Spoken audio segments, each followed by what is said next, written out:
તો ગરીબોની કસ્તુરી ઘણીવાર ગરીબોને પણ ડરાવે છે। ભાવમાં ભડકો થાય ત્યારે ગરીબની થાળીમાંથી આ ડુંગળી ગાયબ થઈ જાય છે। પણ હાલ સ્થિતિ એવી સર્જાય છે કે ડુંગળીના ભાવ એટલા ગગડી ગયા છે કે ખેડૂતોએ જ રોવાનો વારો આવ્યો છે। રાજ્યમાં પડેલા માવઠાએ ડુંગળી પકવતા ખેડૂતોની માઠી દશા બેસાડી છે અને એવી સ્થિતિ કરી નાખી છે કે અન્નદાતા પોતાના જીવથી પણ વહાલા પાકનો જાતે જ નાશ કરી રહ્યો છે। જુઓ માવઠાના માર અને ખેડૂતોની વિકટ સ્થિતિનો આ ખાસ અહેવાલ।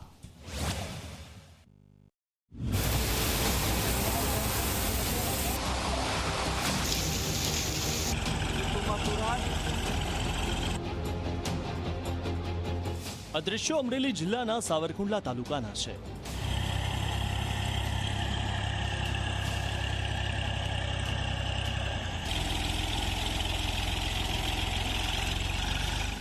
આખું વર્ષ ખેતરમાં પરસેવો પાડીને તૈયાર કરેલી પોતાની જ ડુંગળી પર ટ્રેક્ટર ફેરવી રહ્યો છે આ ખેડૂત।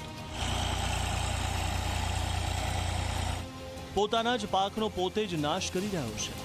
અન્નદાતા માટે આનાથી કપરી સ્થિતિ બીજી શું હોઈ શકે? કમોસમી વરસાદ અને બજારમાં નજીવા ભાવે ધરતીપુત્રોની કમર જ ભાંગી નાખી છે। 35-40 વીઘાની ડુંગળી હતી એટલે ગયા વર્ષે મેં પણ ડુંગળી વાવી હતી। ગયા વર્ષે ભાવ સારો મળ્યો અને આ વર્ષે લગભગ 15 દિવસ અઠવાડિયા પહેલા કમોસમી વરસાદ થતા ડુંગળી તમે પાછળ જોઈ શકો છો, ડુંગળી લેવાઈ ગઈ હતી, ખેંચાઈ ગઈ હતી, ઢગલા થઈ ગયા હતા અને ઠેલા ભરવાની વાર હતી। તો 2 દી પછી 2 દી પહેલા વરસાદ એટલો આવ્યો કે લગભગ 5 થી 6 ઇંચ વરસાદ આવ્યો એટલે તમામ ડુંગળીના ઢગલા પલ્લીને ઘાવ રાખ થઈ ગયા અને તમે જોઈ શકો છો પાછળ ટ્રેક્ટર ફેરવી દીધું। સાવરકુંડલા તાલુકો ડુંગળીના ઉત્પાદન માટે જાણીતો છે, પરંતુ આ વર્ષે કમોસમી વરસાદે ખેડૂતોની કમર તોડી નાખી। ઉત્પાદન ખર્ચની સરખામણીમાં બજારમાં મળતા ભાવ એટલા ઓછા છે કે ખેડૂતો પાસે પોતાનો પાક નષ્ટ કરવા સિવાય કોઈ વિકલ્પ જ નથી।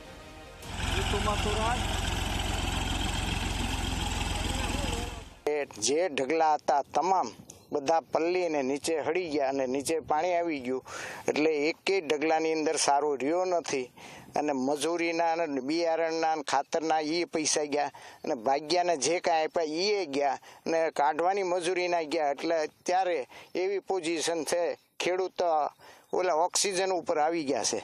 એટલે હવે કોઈ પણ સંજોગે આ બાબતે સરકાર ધ્યાન આપે એવી મારી વિનંતી। અત્યારે ખાતર દવા બિયારણ લેવું છે પણ શેનું લેવું એ કોઈ અત્યારે ખેડૂત પાસે કાંઈ બિલકુલ પૈસા છે જ નહીં। સરકારે નુકસાનનો સર્વે શરૂ કર્યો છે, પરંતુ સહાય ક્યારે અને કેટલી મળશે તે અંગે કોઈ સ્પષ્ટતા નથી। બીજી તરફ ચોમાસું નજીક છે, ખેડૂતોને નવો પાક વાવવા માટે પૈસાની જરૂર છે, પરંતુ બેંક ખાતું ખાલી છે। અન્નદાતા સરકારી સહાય જલ્દી મળે તેવી આશા લગાવીને બેઠા છે। સર્વે તો થઈ ગયું છે, જલ્દી ખેડૂતને સહાય આપે તો ખાતર દવાના બિયારણ આવતા ચોમાસાનું લઈ શકશે, નકર કોઈ પણ સંજોગોમાં લઈ નહીં શકે।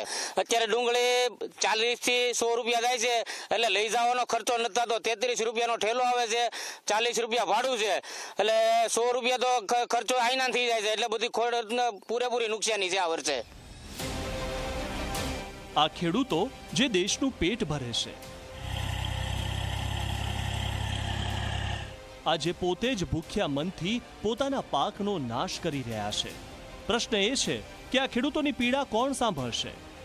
સરકાર સમયસર સહાય કરશે કે આ ખેડૂતોની આશાઓ પણ ડુંગળીની જેમ ટ્રેક્ટર નીચે કચડાઈ જશે? કેતન બગડા, ઝી મીડિયા, અમરેલી।